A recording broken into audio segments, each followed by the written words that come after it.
डोंबिवलीमध्ये जे डॉक्टरांवर आणि सिस्टर आणि स्टाफ सगळ्यांवर जो हल्ला झाला त्याच्याबद्दल आम्ही सर्व सिव्हिल हॉस्पिटल निषेध करतोय. तरी पण रुग्ण म्हणून माणुसकी दाखवून रुग्ण म्हणून तो आपल्याकडे ॲडमिट झालेला आहे. त्याच्यासाठी आम्ही त्याची रुग्ण म्हणून त्याला ट्रीटमेंट देतोय. As soon as he gets लवकर बरा होईल आणि आम्ही त्याला लगेच डिस्चार्ज करून टाकू. परंतु असं काय झालेलं आहे, कारण पाहिलं तर दुपारी त्यांची प्रकृती स्थिर होती, संध्याकाळपर्यंत अखेरीस त्यांना आयसीयू मध्ये भरती करावं लागलं. हो, त्याचं कसं आहे, त्याला एकच किडनी आहे पहिली गोष्ट. दुसरी गोष्ट खूप बीपी वाढलेला होता, जवळजवळ 160-100 झालेला आहे.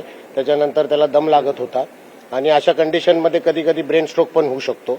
त्याच्यासाठी आपण त्याला ऑब्झर्वेशन करतोय आणि आज सकाळी 2-4 वॉमिटिंग पण झालेल्या आहेत. तरी जसं काही त्याची कंडिशन इम्प्रूव्ह होईल आम्ही तुरंत त्यांना डिस्चार्ज करूया. याबाबतची संपूर्ण मेडिकल रिपोर्ट जो असतो, मेडिकल बुलेटिन असते, ती तुम्ही काढणार आहात का? हो, या बाबतीत आम्ही बुलेटिन पण देऊया. धीरज जी हिंदी में जानना चाहेंगे कि बोलो. सर, पाहिलं तर ज्या प्रकारे ते दुपारी त्यांची प्रकृती स्थिर होती, त्यानंतर त्यांना अटक करण्यात येईल असं बोललं जातं. त्यांच्यावरती गुन्हा देखील दाखल झालेला आहे. ह्या संपूर्ण प्रक्रियेपासून वाचण्यासाठी त्यांना रुग्णालयामध्ये भरती व्हावं लागते, असं एकंदरीत चर्चा सुरू, असे आरोप सध्या सुरू आहेत. नाही, तसं नाहीये. विनाकारण आम्ही कोणाला ऍडमिट करून घेत नाही, पहिली गोष्ट.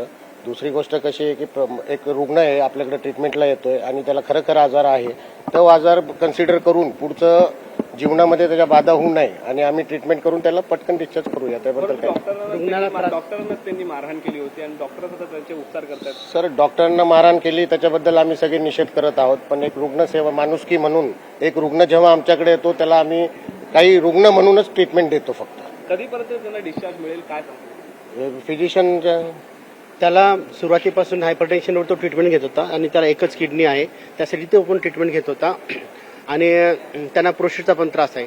आणि काल त्यांना ज्यावेळेस हॉस्पिटलमध्ये आणलं त्यावेळेस त्यांना ब्लड प्रेशर वाढलेलं होतं आणि दम लागत होता. कदाचित त्यांना टेन्शन आल्यामुळे पण होऊ शकतं ते, पण त्या आधीपासून त्यांना बीपीचा त्रास होता.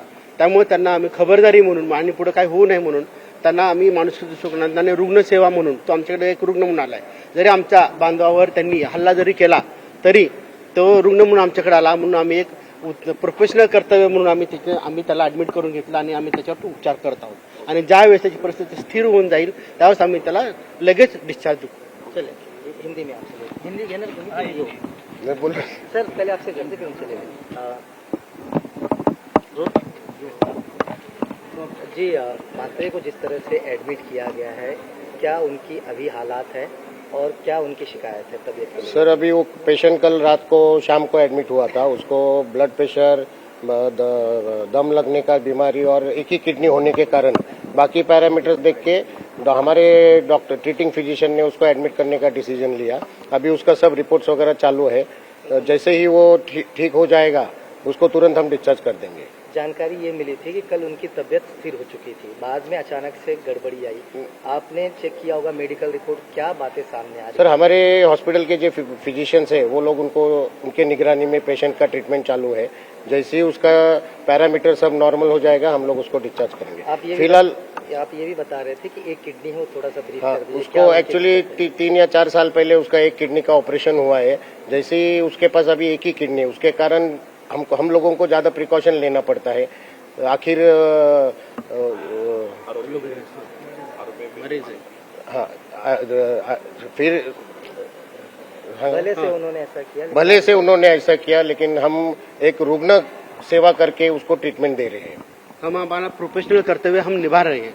हमारे ऊपर जो उन्होंने हल्ला किया है, लेकिन वो जो हमारे पास आया वो रुग्ण करके आया है, हम उसका ट्रीटमेंट देना जायज है. इसके लिए हम प्रोफेशनल कर्तव्य हमारा निभा रहे हैं. जो भी अच्छा हो जाएगा वो हम हमको तुरंत डिस्चार्ज करेंगे और उसको तुरंत जो है उन्होंने भैड़ हल्ला किया है तो उसकी तुरंत सजा मिलना चाहिए, ये हमारी कामना है.